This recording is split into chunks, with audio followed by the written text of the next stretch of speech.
coming at you again today from a cool and windy Robeson County, North Carolina. I'm headed out to go pick up a buddy of mine that went to Desert Storm with. I'm going to take him and get him a little gun box for his handgun so he can keep it locked up when his grandkids are over playing, which I don't blame him. Anyways, for you, Brother Kyle, I hope everybody's doing well today. Just want to get a video out. I'm watching some things going on Newsmax, listening to Senator Ted Cruz talk. He was talking about Russia and Putin and the enemy that they are, and got no arguments there on that point. But he elaborated to something that that I'm not in support of, and that is sending continued U.S. munitions and equipment to the Ukrainians.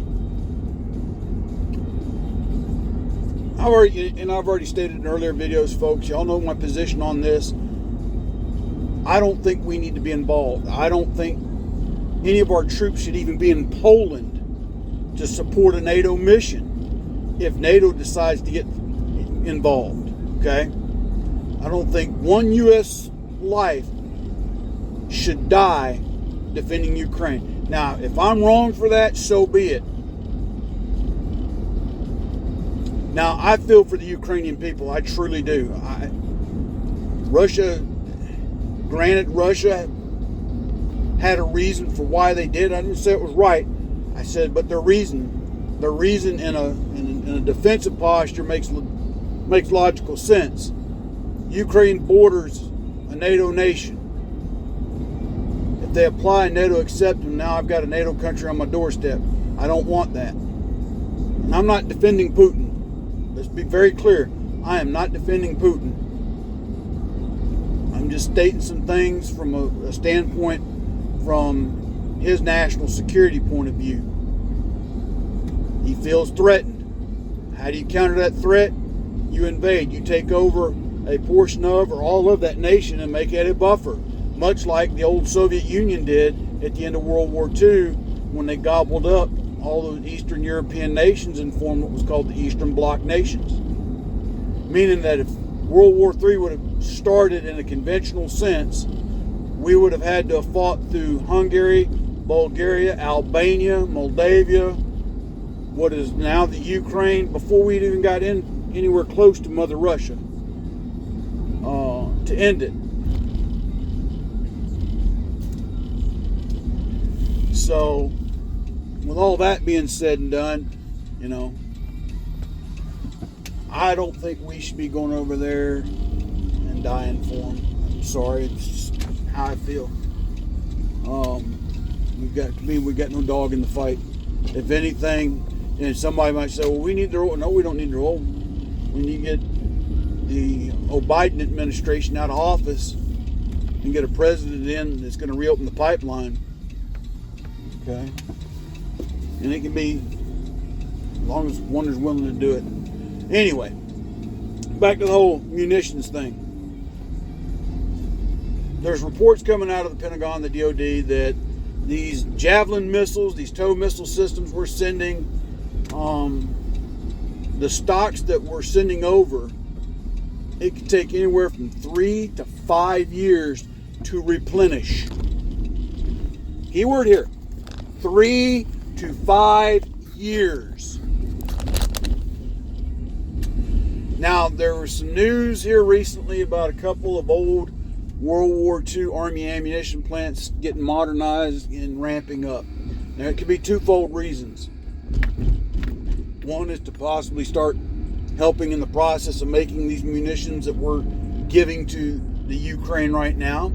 The other part, too, is the Army has adopted a new battle rifle in 6.8 millimeter, and therefore they need plants to ramp up to produce the ammunition. Because before they can fill the rifle, they have to have a stockpile of ammunition for two purposes. Purpose one, training and familiarization. You just can't send a Joe out on a rifle range with an M4 rifle and say, hey, it works just like this new rifle we're giving you in 6.8. No, it doesn't work that way. Okay? So, they have to have a stockpile of training and familiarization ammunition. Then there has to be a stockpile of wartime ammunition. That takes time to produce. Alright? It takes time to produce. Now, secondly, these missile systems that we're sending to Ukraine. I need to throw Stinger missiles in there too, because we have been sending them those as well.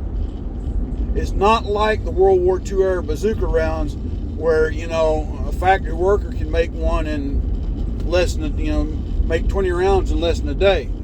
And, it goes to the front, the soldier puts it in the tube, he fires it at the target, and hopes it hit. Because it's a dummy, it's a dumb munition. Meaning it's going to hit what you pointed at. And if you point at the wrong thing, it's going to hit the wrong thing. The javelin, and I'm probably preaching to the choir, but I got to get this out there. The javelins and the toes involve some intricate electronic components that you just can't slap onto a rocket and a missile and a launcher and say, hey, it's ready to go. That brings me back to this point. A lot of the silicone that's used to make the circuit cards and all that is really no longer produced in the U.S. When NAFTA was signed, all them companies went to China and Mexico and started making circuit cards. I don't know if there's any companies in the U.S.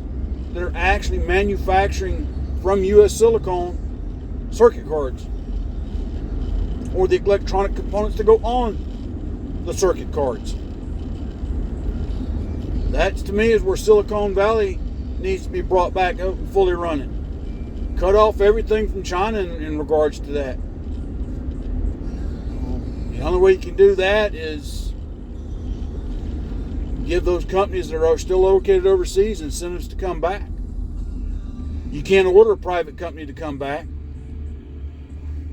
They're not going to do it.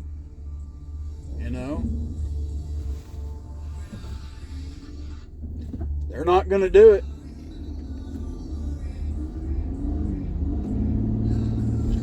Okay?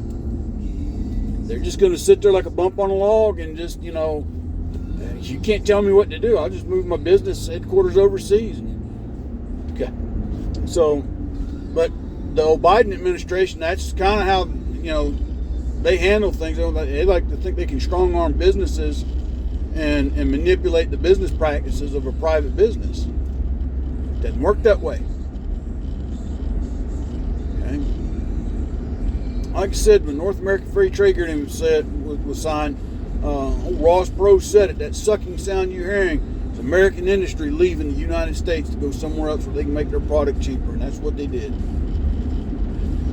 And we have felt the ill effects of that for the last 35 years. Give or take. I have to go back and do the math. So my point being is, everything in our defense industry, everything that's manufactured, made, planned, designed, built, from the lowest little button on a pair of fatigues, to the most intricate circuit card, all components, materials to make those components, all need to be starting to be sourced from within the continental United States. Maybe to some extent trade agreements with Canada, because we have a mutual defense with Canada and Mexico. You're like, right, Mexico. Get the southern border issue out of your mind.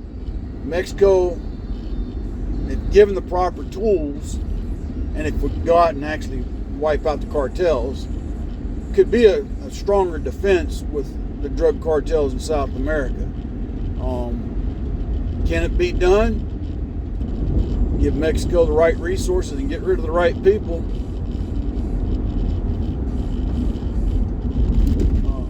And build their economy back up. The problem is they've never really had it, but it can be done. Better yet, let's just annex Mexico. And then all the illegals will be legal and they'll have to start paying taxes. What do y'all think about that one? I've toyed around with that idea before, mention it. Anyway, off subject, back subject. missile productions, all that stuff is depleting our stockpiles of munitions that we need to fight wars against our enemies. God forbid that ever occurs. So again, I'm not a proponent of giving Ukraine any more munitions. Humanitarian aid all day long. But to give them any more of our war fighting ability, no. And that kind of brings me back to the next thing. There were some interviews today with farmers out of California talking about the looming food shortage. Part of it being fertilizer prices gone up because supposedly, they said Russia, the Newsmax article did, that Russia is one of the largest manufacturers of fertilizer. And that probably very well is true. But there's a fertilizer shortage here, which I've already talked to farmers here where I'm at. Fertilizer here quadrupled in price. So there were certain crops because of that they won't be planting this year. Corn was one of them. Now most of the farmers around here in my part of North Carolina grow feed corn for livestock. So if the livestock doesn't have feed corn to eat, the bigger ranches and dairy farms that have, that's their principal thing is growing livestock.